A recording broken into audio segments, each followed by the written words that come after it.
पढ़ेंगे एडोल्ड condensation reaction, इसी को बोलते हैं अल्फा एच रिएक्शन, इसी को बोलते हैं alpha H acidic reaction.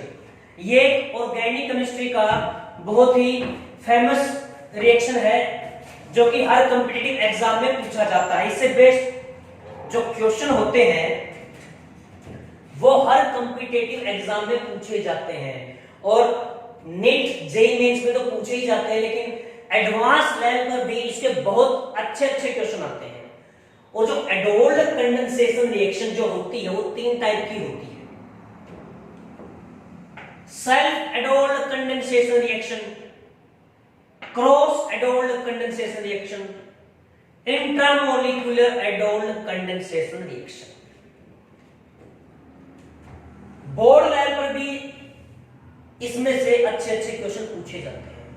Mainly आपने आज तक इस रिएक्शन को पढ़ा होगा, एडोल्ड कंडेंसेशन रिएक्शन को पढ़ा होगा बेसिक मीडियम में।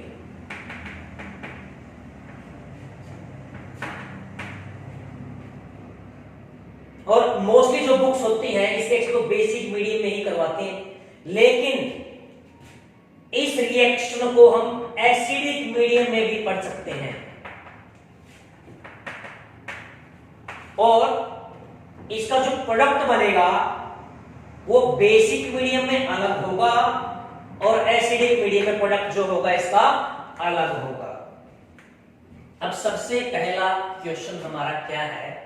सबसे पहला क्वेश्चन हमारा ये है कि एडोल्ड कंडेंसेशन रिएक्शन जो होती है वो कौन सी ऑर्गेनिक स्पीसीज या कौन से ऑर्गेनिक कंपाउंड या कौन से ऑर्गेनिक सब्सटेंस शो करेंगे? तो मेनली एल्डिहाइड,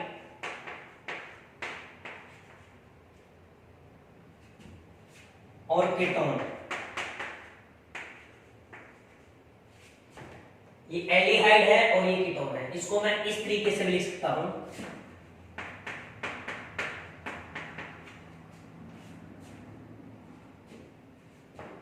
एल्डिहाइड और कीटोन। ये जो एल्डिहाइड है ये सिंपल कार्बन चेन से लिंक्ड है, इसीलिए ये एलिफेटिक एल्डिहाइड है।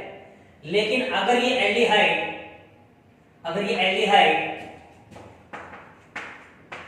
एरोमेटिक कंपाउंड से जुड़ा होगा तो ये एरोमेटिक एल्डिहाइड होगा। अगर ये एल्डिहाइड एलिफेटिक कार्बन से जुड़ा है तो ये एलिफेटिक एल्डिहाइड होगा। ये एरोमेटिक एल्डिहाइड जैसे बेंजीन से जुड़ा हो सकता है और ये सिंपल कार्बन की चेन से CH3CH2 से जुड़ा हो सकता है, तो ये एरोमेटिक एल्डिहाइड, ये एलिफेटिक एल्डिहाइड। ऐसे ही कीटोन जो यहां पे कार्बन की चेन है, जो यहां पे कार्बन की चेन है, ये दोनों सेम भी हो सकती है और अलग अलग भी। दोनों ये एलिफेटिक भी हो सकती हैं और यहां पर ये एलिफेटिक इसका एरोमेटिक भी हो सकती है, या एक एलिफेटिक हो सकती है और एक इससे जुड़ी हुई एरोमेटिक हो सकती है। मतलब बेसिकली हम ये बोल सकते हैं कि ऐसे एल्डिहाइड और ऐसे कीटोन जिनके पास अल्फा एच होता है वही एडोल्ड कंडेंसेशन रिएक्शन शो करेंगे। ऐसे एल्डिहाइड और ऐसे कीटोन जिनके पास अल्फा एच होता है वही एडोल्ड कंडेंसेशन रिएक्शन शो करेंगे। इसी वजह से इसको अल्फा एच रिएक्शन भी बोल देते हैं। अब हमें कैसे पता लगेगा किन एल्डिहाइड के पास और किन कीटोन के पास अल्फा एच होता है? देखते हैं। ये जो होता है मैंने अभी बताया, खोल के लिख दिया हमने ये CH2 और ये कीटोन है, ये कीटोन, इसको खोल के लिख दिया हमने। तो एक कार्बोनिल ग्रुप होता है, ये H, ये एल्डिहाइड हो गया और इससे कोई कार्बन की चेन जैसे CH3 CH2। जैसे हमारे पास ये एल्डिहाइड है,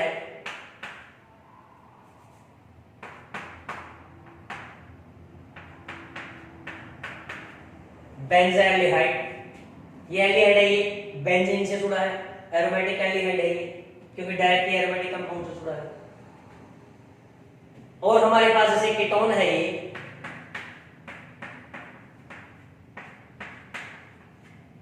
और देखना हमारे पास जैसे दूसरा और कीटोन ले लिया हमने,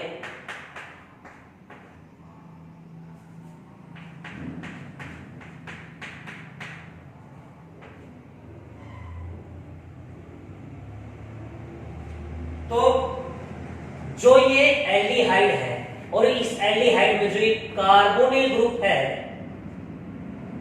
इस कार्बोनिल ग्रुप वाले से जो अगला कार्बन होता है, इसी कार्बन को हम अल्फा कार्बन बोलते हैं। तो ये अल्फा कार्बन हो गया, और अल्फा कार्बन हो गया तो इससे जो है जुड़ा वो बेसिकली क्या हो गया, अल्फा एच हो गया। जैसे हमारे पास ये है, ये किससे जुड़ा, ये इस कार्बन से जुड़ा, ये देखो कार्बन रहा।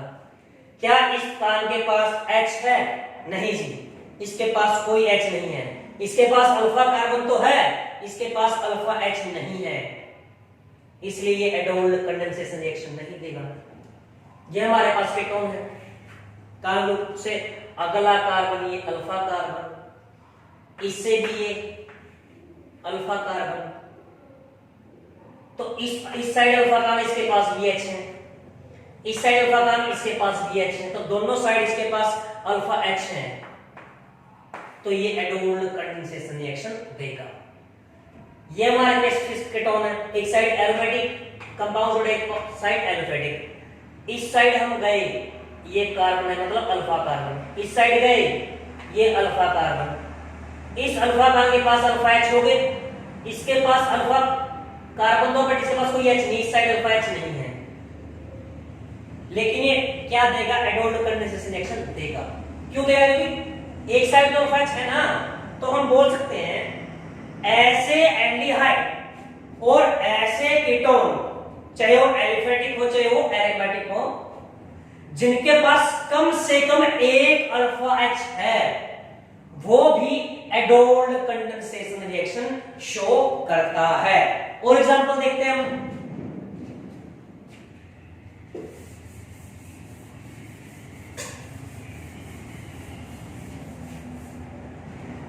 देखना एग्जांपल, जैसे हमारे पास क्या है, CH3 C double bond O CH2 CH3, ये हमारे पास कीटोन है।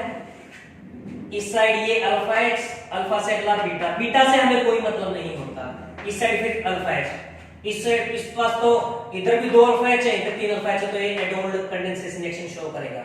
जैसे हमारे पास ये है,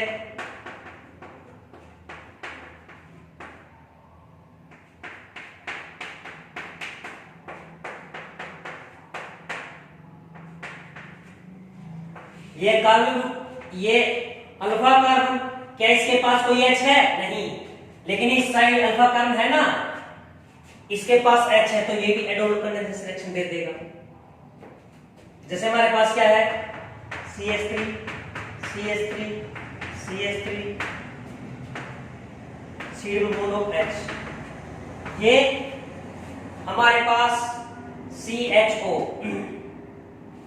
एल्डिहाइड है, इससे अगला अल्फा कार्बन और इस अल्फा कार्बन के पास कोई अल्फा H नहीं है, इसलिए ये एडोल्ड कंडेंसेशन रिएक्शन शो नहीं करेगा। मींस एडोल्ड कंडेंसेशन रिएक्शन वो ऑर्गेनिक मॉलिक्यूल कौन से, ऐसे एल्डिहाइड और ऐसे कीटोन, जिन एल्डिहाइड और जिन कीटोन के पास अल्फा H होता है, वही क्या करेगा, एडोल्ड कंडेंसेशन रिएक्शन शो करेगा। और अल्फा H तो आपको देखना ही आ गया, जो ये एल्डिहाइड है, ये कीटोन है, इससे अगला कार्बन अल्फा कार्बन होता है, अल्फा कार्बन के पास अल्फा H होता है। और एग्जांपल देखना, जैसे हमारे पास क्या है,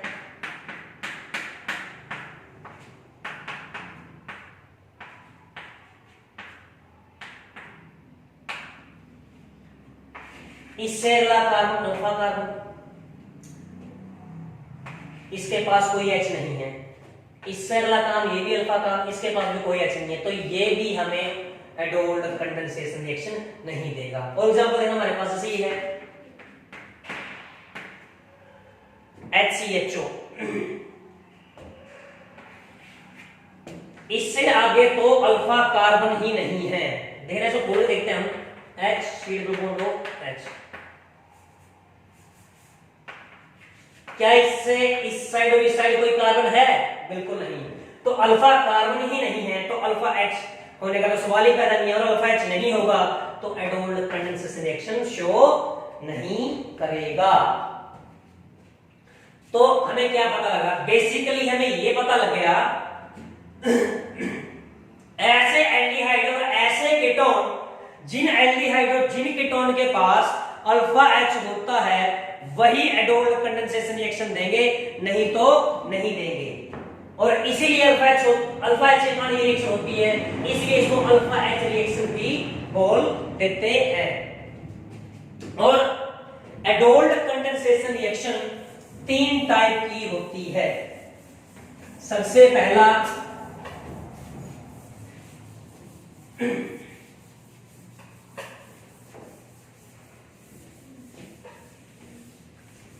सबसे पहले सेल्फ एडोल्ड कंडेंसेशन। सेल्फ मींस देखना हमारे पास ये CH3 है, CHO है, फिर हमारे पास CH3 CHO है, हमारे पास CH3 CHO plus CH3 CH2 CHO, हमारे पास CH3 CH3 plus CH3 CHO, और हमारे पास CH3 CH2 CH3 प्लस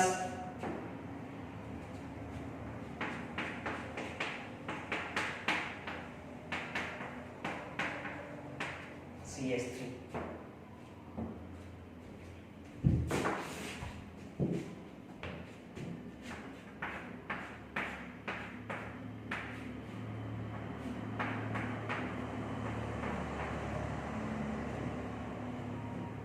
हमारे पास ये कुछ एग्जांपल्स हैं जिनकी वजह से हमें ये पता लगेगा कि सेल्फ एडोल्ड कंडेंसेशन रिएक्शन कौन सी होती है, क्रॉस कौन सी होती है, और इंट्रा मॉलिक्यूलर एडोल्ड कंडेंसेशन रिएक्शन कौन सी होती है। देखना ये 2 अलग अलग मॉलिक्यूल ले लिए हमने, ये भी एल्डिहाइड है, ये भी एल्डिहाइड है, लेकिन 2 अलग अलग मॉलिक्यूल देखो तो क्या ये वास्तव में अलग अलग है? नहीं, ये दोनों एल्डिहाइड और सेम एल्डिहाइड है। तो दो एक जैसे हमारे पास कार्बोनिल कंपाउंड है, यानी 2 एल्डिहाइड है और इसके पास भी अल्फा H है और इसके पास भी अल्फा H है, ये अल्फा कार्बन हो गया, इसका अल्फा कार्बन हो गया, दोनों एक जैसे हैं, तो क्या दे देंगे? ये एडोल्ड कंडेंसेशन रिएक्शन शो कर देंगे। और दोनों एक जैसे मॉलिक्यूल के बीच में रिएक्शन हो रही है, इसलिए इसको बोल देंगे सेल्फ एडोल्ड कंडेंसेशन। 2 एक जैसे मॉलिक्यूल के बीच में रिएक्शन हो रही है, इसको बोल देंगे सेल्फ एडोल्ड कंडेंसेशन रिएक्शन। ये भी एल्डिहाइड, ये भी एल्डिहाइड, लेकिन ये एल्डिहाइड का अलग मॉलिक्यूल और ये अलग, तो रिएक्शन तो दे देंगे, इसके पास अल्फा H है, इसके पास अल्फा H है, रिएक्शन तो दे देंगे, लेकिन ये अलग अलग मॉलिक्यूल के बीच में हो रही है, इसको बोलते हैं क्रॉस एडोल्ड कंडेंसेशन।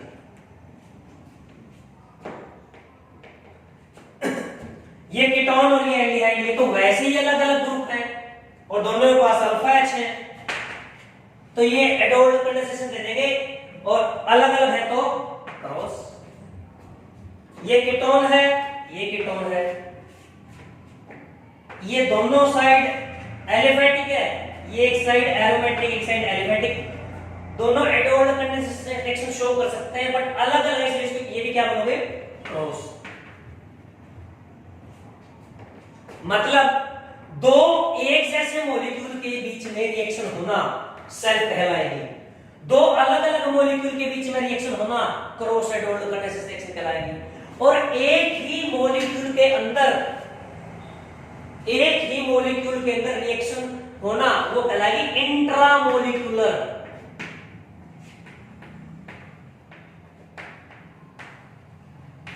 मींस हमने पढ़ा there are three types of adult condensation reaction, self, cross and intramolecular। दो एक जैसे मॉलिक्यूल के बीच में रिएक्शन होना सेल्फ एडोल्ड कंडेंसेशन, अलग अलग के बीच में होना क्रॉस, और एक ही मॉलिक्यूल के बीच में रिएक्शन होना इंट्रामोलिक्यूलर एडोल्ड कंडेंसेशन रिएक्शन कहलाएगी। और हम देखते हैं, सबसे पहले सेल्फ से स्टार्ट करते हैं।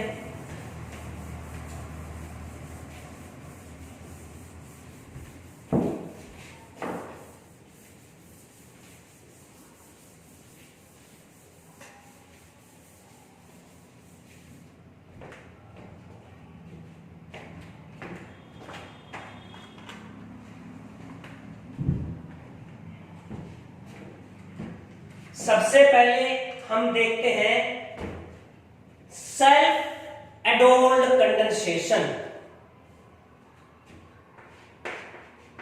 CH3CHO प्लस CH3CHO, और हम इस रिएक्शन को एसिडिक और बेसिक मीडियम दोनों में कर सकते हैं।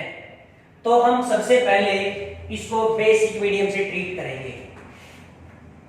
डाइल्यूट बेस, हम यहां पे NaOH ले सकते हैं, Na2CO3 का भी यूज कर सकते हैं, यहां पे हम KOH भी यूज कर सकते हैं, एक्सेट्रा बहुत सारे बेस होते हैं, कोई भी यूज कर सकते हो। तो होता क्या है, अब आएगा हमारा इसका प्रोडक्ट निकाले, प्रोडक्ट क्या हो, मेजर प्रोडक्ट।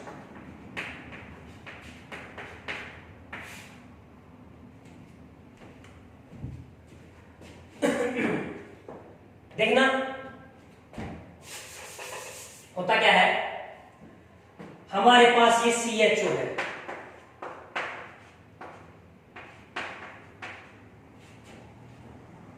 हम इसको थोड़ा सा ऐसे लिख दें, CH3CHO प्लस वही हमारे पास है CH3CHO, और हमने एक बेस ले लिया NaOH जो कि आयनिक फॉर्म में मिलता है। अब दोनों एक जैसे मॉलिक्यूल को दिक्कत है, देखना होता क्या है, एक जैसे हैं, कहीं कुछ कर लो कोई प्रॉब्लम नहीं है। ये O इस कार्बन को बोलता है मेरी इलेक्ट्रोनेगेटिविटी ज्यादा है, तो मैं इलेक्ट्रॉन यहां से खींच लूंगा। तो इस O ने इस कार्बन से इलेक्ट्रॉन छीन लिए, तो इसके ऊपर डेल नेगेटिव और यहां पे डेल पॉजिटिव। डेल मतलब पूरी तरीके से नहीं खींचे, हल्के से अपनी तरफ अट्रैक्ट हो गए, इसलिए डेल का यूज किया मैंने। ठीक है, ये हो गया यहां पे। अब एक बात बताओ, हमारे पास ये दो स्पीशीज बच गई हैं, एक कार्बन और एक कार्बन, एक कार्बन हमारे पास ये है और एक कार्बन हमारे पास ये है। अब दोनों कार्बन की इलेक्ट्रोनेगेटिविटी सेम होती है, तो इस कार्बन और इस कार्बन की इलेक्ट्रोनेगेटिविटी क्या होनी चाहिए, सेम होनी चाहिए। अब सेम होनी चाहिए, एग्जैक्टली जो होती है वो थी, लेकिन कब तक थी, वो तब तक थी जब तक यहां पर डबल बॉन्ड था। जब ये डबल बॉन्ड टूट गया, इसने इसकी इलेक्ट्रॉन ले ली, इस पे पॉजिटिव चार्ज आ गया, ये बोलता है कि मेरे पास जो इलेक्ट्रॉन थे वो इलेक्ट्रॉन ऑक्सीजन ने अपनी साइड ले ली, इसलिए मेरे पास इलेक्ट्रॉन की कमी होगी। जब तक इन दोनों पे कोई चार्ज नहीं था तब तक इनकी इलेक्ट्रोनेगेटिविटी सेम थी, लेकिन जब इसके ऊपर चार्ज आ गया तो ये बोलता है मेरे इलेक्ट्रॉन ऑक्सीजन ने ले लिए, जिसकी वजह से मेरे पास इलेक्ट्रॉन की कमी हो गई। अगर मेरे पास इलेक्ट्रॉन की कमी होगी तो मैं इलेक्ट्रॉन यहां से खींच लूंगा, तो इस कार्बन से इसमें इलेक्ट्रॉन खींच लिया, तो इसके इलेक्ट्रॉन की पूर्ति तो होगी, लेकिन अब इसके पास डेल पॉजिटिव आ गया, अब इसके पास इलेक्ट्रॉन कमी होगी। और आपको पता है इलेक्ट्रोनेगेटिविटी वैसे भी H से ज्यादा कार्बन की होती है, H से ज्यादा इलेक्ट्रोनेगेटिव कार्बन की होती है।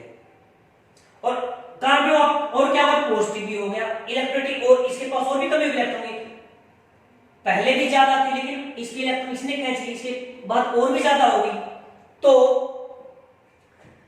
अब और भी जल्दी से क्या करेगा, ये H खींच लेगा, H के इलेक्ट्रॉन खींच लेगा, जिससे क्या होगा,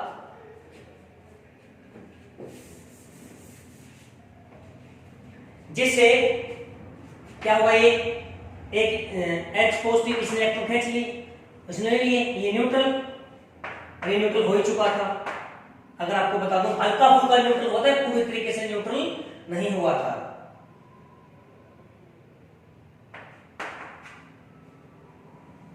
और ये दो H से जुड़े ही हैं, मेरे को ऐसे लिख दो, इसने ले लिया तो नेगेटिव,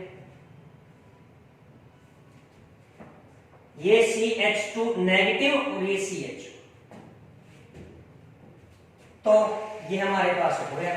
और दूसरा मॉलिक्यूल हमारे पास वही है CH3 CHO, इसमें भी सेम वही प्रोसीजर होगा, ये यहां पे इलेक्ट्रॉन खींच लेगा, ये नेगेटिव हो जाएगा पॉजिटिव हो जाएगा। अब होता क्या है, ये इस पे नेगेटिव चार्ज आ गया, और नेगेटिव चार्ज आ गया, इस पे नेगेटिव चार्ज आ गया और इस पे नेगेटिव चार्ज आ गया, तो ये न्यूक्लियोफाइल की तरह ट्रीट करेगा, it act as nucleophile, it act as nucleophile. अब न्यूक्लियोफाइल क्या होता है, इलेक्ट्रॉन रिच स्पीसीज, जिसके पास ऐसे स्पीसीज जिसके पास या तो नेगेटिव चार्ज हो या बहुत ज्यादा इलेक्ट्रॉन, उसको क्या बोलते हैं, न्यूक्लियोफाइल बोलते हैं। तो इसके पास नेगेटिव चार्ज है तो ये न्यूक्लियोफाइल है।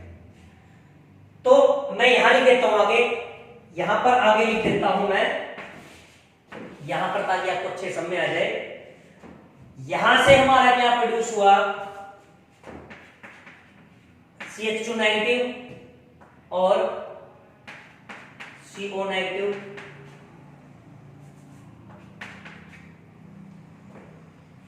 और हल्का फुल्का बीच के पास पॉजिटिव, पूरी तरीके से पॉजिटिव खत्म नहीं हुआ, हल्का फुल्का है, आप इसको लिखो या ना लिखो कोई प्रॉब्लम वाली बात नहीं है। और दूसरा हमारे पास ये CH3CO नेगेटिव और ये हमारे पास हमारे पास यहां से ये जनरेट हो गया और हमारे पास यहां से ये जनरेट हो गया। अब ये बोलता है मैं एक इलेक्ट्रॉन स्पीशीज हूं, और इलेक्ट्रॉन रिच स्पीशीज हूं तो मैं न्यूक्लियोफाइल की तरह काम करूंगा, मतलब मैं किसी को इलेक्ट्रॉन डोनेट कर दूंगा।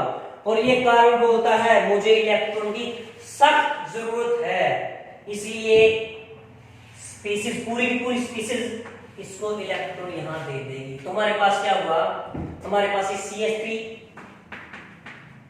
जो नेगेटिव था ये पॉजिटिव था, इस ये जो ये यहां पे लिख दिया मैंने, तो ये इसको इलेक्ट्रॉन दे देगी H पॉजिटिव को, तो इसने ये इलेक्ट्रॉन दे दिए CH, और इसने दे दिए तो ये पॉजिटिव नेगेटिव है न्यूट्रल, और इसने ले लिए ये तो नेगेटिव और पहले पॉजिटिव तो न्यूट्रल, ये हो गया हमारे पास।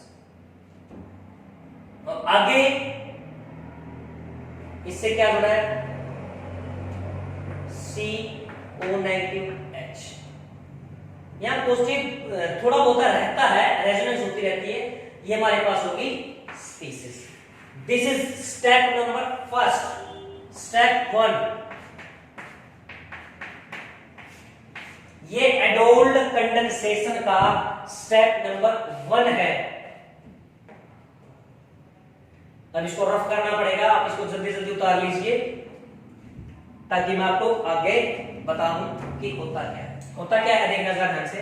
हमारे पास CH3 CHO था प्लस CH3 CHO था, जो कि लास्ट में क्या बना, NaOH से क्या बना, CH3 CH, यहां से क्या प्रोड्यूस हुआ था, CH2 CHO, और यहां से क्या प्रोड्यूस हुआ था, CH3 CO- और H, ये प्रोड्यूस हुआ था। अब आप सोचोगे सर जो यहां से H पॉजिटिव निकला था, जो यहां से H पॉजिटिव निकला था वो कहां गया, वो इस OH के साथ, OH नेगेटिव जो Na पॉजिटिव और OH था, OH नेगेटिव और H पॉजिटिव के साथ H2 एलिमिनेट हो गया और हमारे पास पर क्या बन गया, CH3 सॉरी ये CH3 O नेगेटिव, CH से क्या मैच हो गया, CH2 CH। तो हमारे पास ये स्टेप फर्स्ट था। अब स्टेप फर्स्ट था तो स्टेप फर्स्ट में हमारे पास ये हो गया। अब स्टेप सेकंड में क्या होगा, अभी जो हमारे पास स्टेप फर्स्ट के बाद रिजल्ट आया है, स्टेप सेकंड में क्या होगा, इसमें हम डाल देंगे H2O, इसमें हम डाल देंगे H2O, H2 डालेंगे, H2 किसमें डिसोसिएट हो जाएगा, H पॉजिटिव OH नेगेटिव। तो ये H पॉजिटिव यहां पर आ जाएगा, जिससे प्रोडक्ट क्या बन जाएगा, हमारा जो मेजर प्रोडक्ट था वो क्या बन जाएगा, CH3CH, O नेगेटिव था और इस O नेगेटिव यहां से H पॉजिटिव चला जाएगा तो ये OH हो गया और CH2 CHO, ये हमारा मेजर प्रोडक्ट हो जाएगा। और वही स्टार्टिंग से हमारा क्वेश्चन, इसको एडोल्ड कंडेंसेशन क्यों बोला, और सुना इससे पहले दोबारा रिपीट कर रहा हूं, ध्यान से देखना। दो स्पीसीज एक जैसी ली, यहां से H पॉजिटिव निकला और ये H पॉजिटिव इस OH में निकाला है, OH नेगेटिव ने यहां पे अटैक करके इस H2 में एलिमिनेट हो गया तो ये स्पीसीज बन गया। उसके बाद हमारे पास ये दूसरी स्पीसीज यहां से बन गई, मतलब एक से H प्लस निकलेगा, एक स्पीसीज से H प्लस निकलेगा और एक का कार्बोनिल ग्रुप डिसोसिएट हो जाएगा। एक से H को प्लस निकलेगा और दूसरे से कार्बोनिल ग्रुप डिसोसिएट हो जाएगा, जिसकी वजह से न्यूक्लियोफाइल की तरह काम करेगा और इसके ऊपर अटैक कर देगा और हमारा स्टेप फर्स्ट बन जाएगा।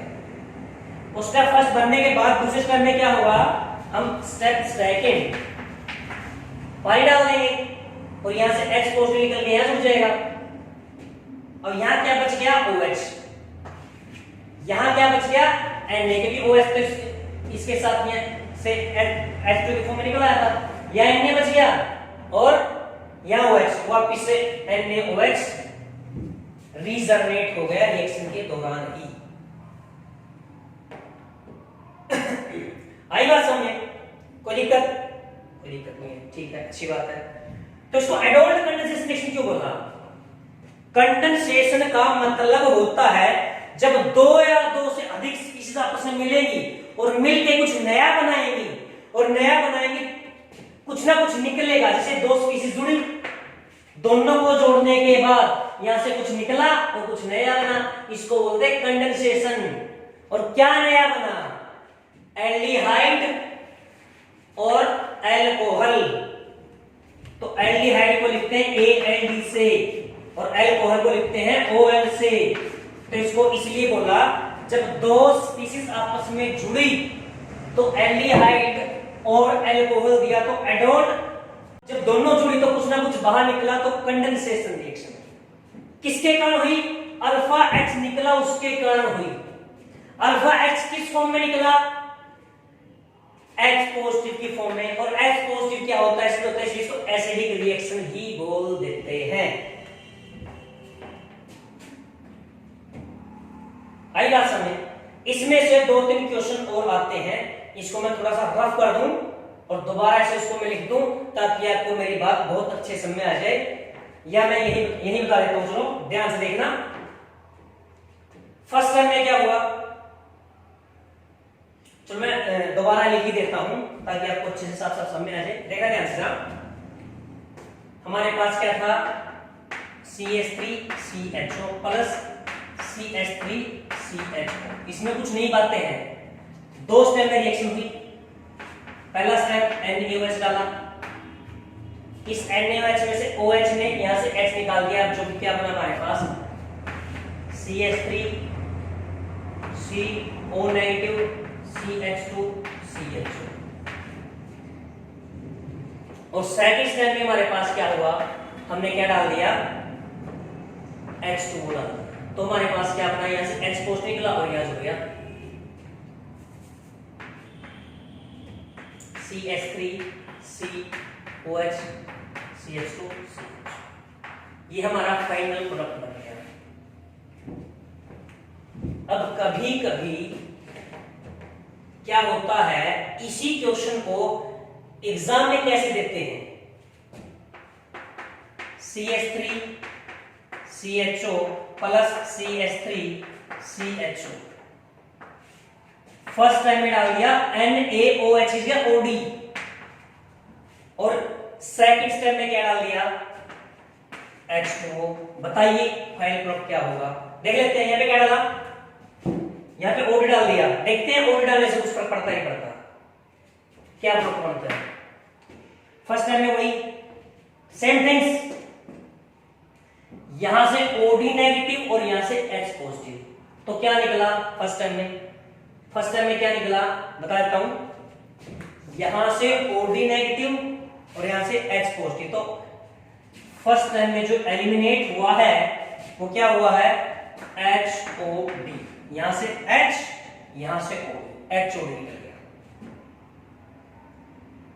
तो हमारे पास फर्स्ट टाइम में बना क्या? हमारे पास फर्स्ट टाइम में जो बना है स्टेप नंबर फर्स्ट में, वो क्या बना है हमारे पास?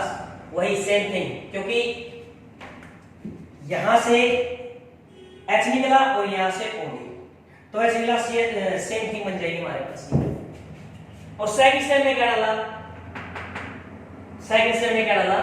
H2O, तो सेम थिंग बनी है, H2 डाल दिया तो ये H पॉजिटिव यहां से जाएगा।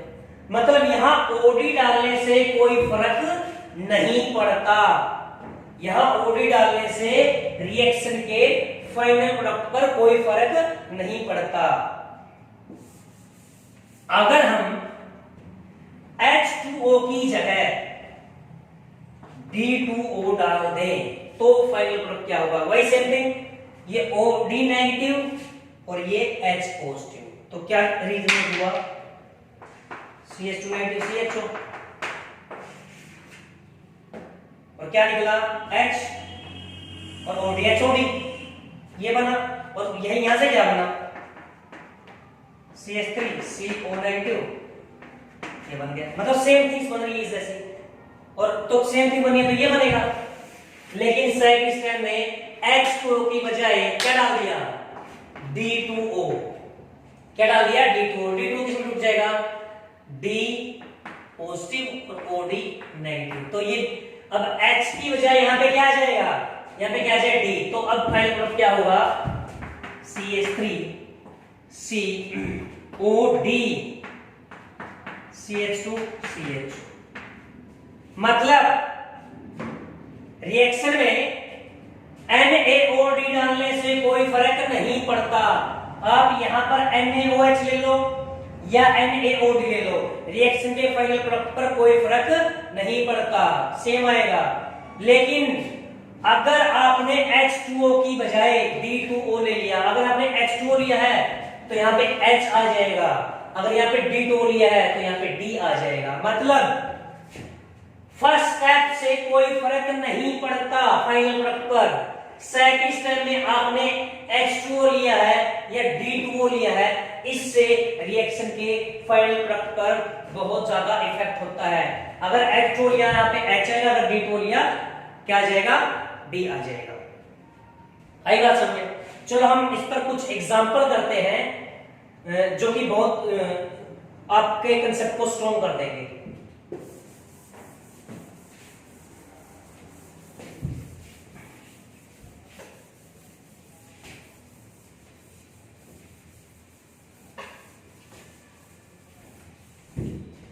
देखना था सेल्फ के कुछ एग्जांपल। हमारे पास CH3 C double bond O CH3 plus CH3 C double bond O CH3, और दो स्टेप रिएक्शन होती है डबल कंडेंसेशन। सबसे पहला स्टेप NaOH डाल दिया और दूसरे स्टेप में आपने H2 डाल दिया। आप यहाँ पे NaOH ले लो, NaOH ले लो, यहाँ पे H2 ले लो या D2 ले लो। अब इसका फाइनल प्रोडक्ट क्या होगा देखना था ध्यान से। वही दोनों सेम है, ये अल्फा कार्बन और अल्फा H अल्फा कार्बन दोनों सेम है, तो एक से क्या निकलेगा, अल्फा H। ऐसे निकाल लो,